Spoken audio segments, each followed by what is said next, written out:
Terima kasih Dato' Ketua, Dato' Pengerusi.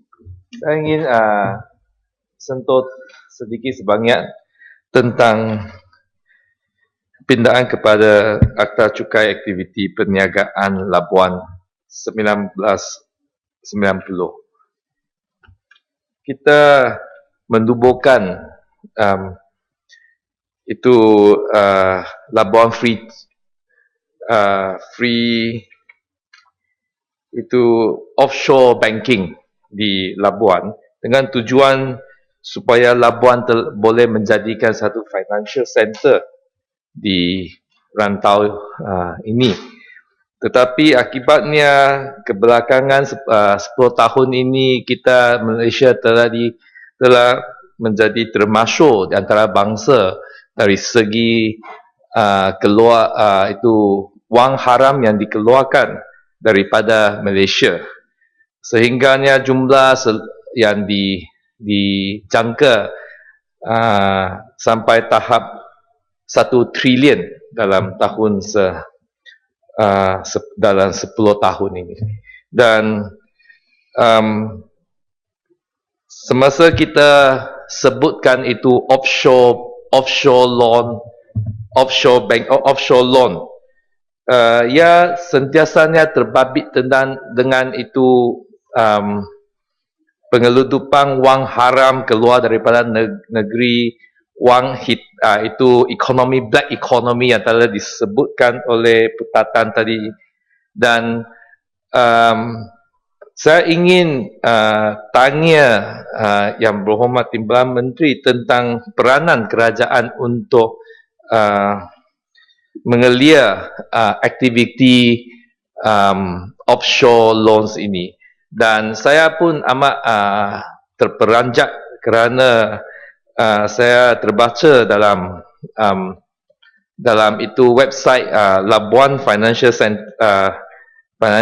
Authority, di mana kerajaan negeri Sarawak sendiri pun ada pinjam offshore loan. Offshore loan yang sebanyak dalam tahun 2011 sebanyak 800 juta US dollar. Kerajaan negeri Sarawak pinjam offshore loan, dan offshore loan itu yang disebutkan, saya quotekan itu prospektus, sepatah daripada prospektus yang mengenai offshore loan yang dipinjam oleh kerajaan negeri Sarawak. No approval from the Securities Commission of Malaysia has been or will be obtained for the offering of the notes, on the basis that the notes will not be offered or sold exclusively to person outside Malaysia, or if within Malaysia, then only by and to a Labuan company or foreign Labuan company as defined under the Labuan Companies Act 1990. In addition, no approval from the Labuan Financial Services Authority has been or will be obtained for the offering of the notes, on the basis that the offer of the notes will fall within the categories of excluded offers set out in Section 8(5) of the Labuan Financial Centres and Securities Act 2010. Maka ini satu offshore loan yang dipinjam oleh negeri Sarawak, kerajaan negeri Sarawak. Dan loan ini syarat-syarat yang mengenai loan itu tak payah di approve atau disebut kepada Labuan Financial Center Authority. Apakah impaknya tentang offshore loan ini atas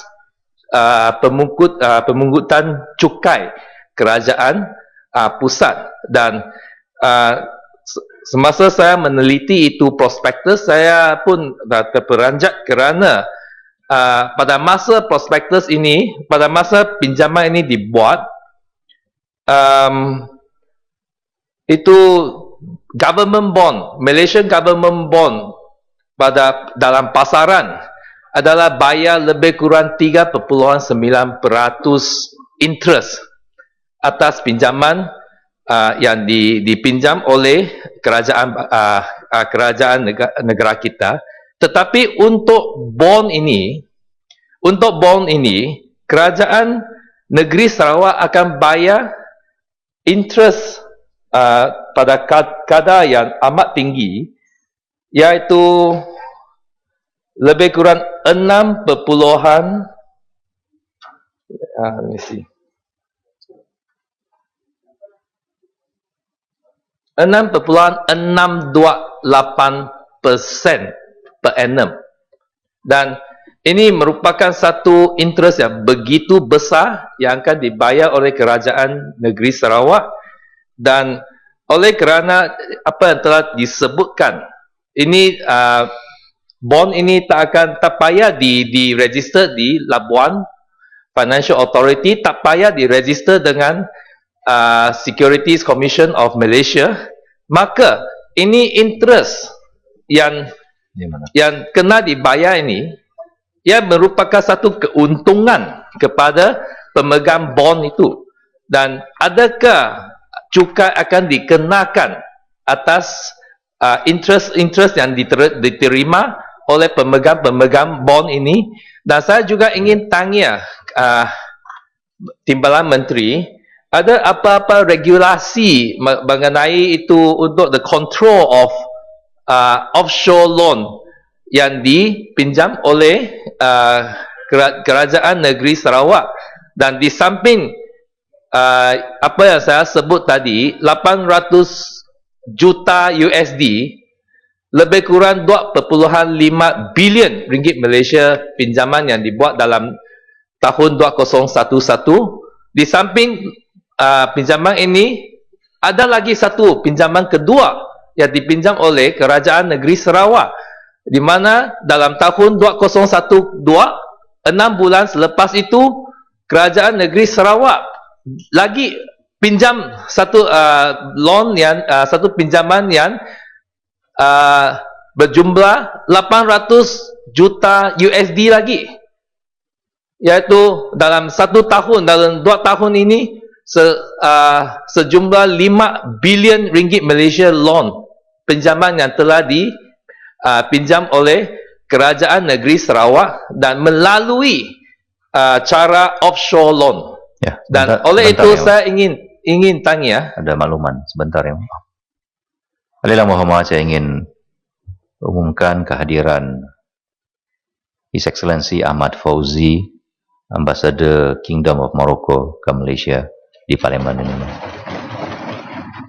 Semoga kehadiran His Excellency ini akan mengeratkan hubungan antara Morocco dengan Malaysia.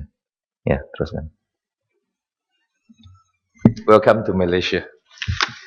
So saya ingin tahu apakah kontrol, adakah Kementerian Kewangan ada kontrol atas aktiviti kerajaan negeri Sarawak untuk pinjam melalui itu offshore loan, kerana itu offshore loan yang dibuat oleh kerajaan negeri Sarawak tidak disebut dalam itu penyata statement of finance, statement account yang dibentang dalam Dewan Undangan Negeri semasa pembentangan bajet negeri. Dan kalau begitu, kalau ini dibenarkan, maka kerajaan negeri Sarawak akan bayar itu pinjam duit untuk buat apa? Tak ada orang tahu. Dan selepas itu, wang kerajaan akan digunakan untuk bayar itu bond semasa bond ini mature. Oleh itu saya ingin saya buat sebagai kesimpulan, saya dua tiga soalan. Pertamanya, apakah cara untuk kontrol atas peminjaman offshore loan yang dibuat oleh kerajaan negeri Sarawak? Nombor 2, ada apakah impact atas pemungkutan cukai kita sekiranya offshore loan ini yang dibuat tak payah diregister dalam dengan itu Financial Authority Labuan, dan maka bagaimana kita boleh mengeliakan itu apa yang telah bagaimana, berapa yang dipinjam, berapa yang telah keuntungan mereka.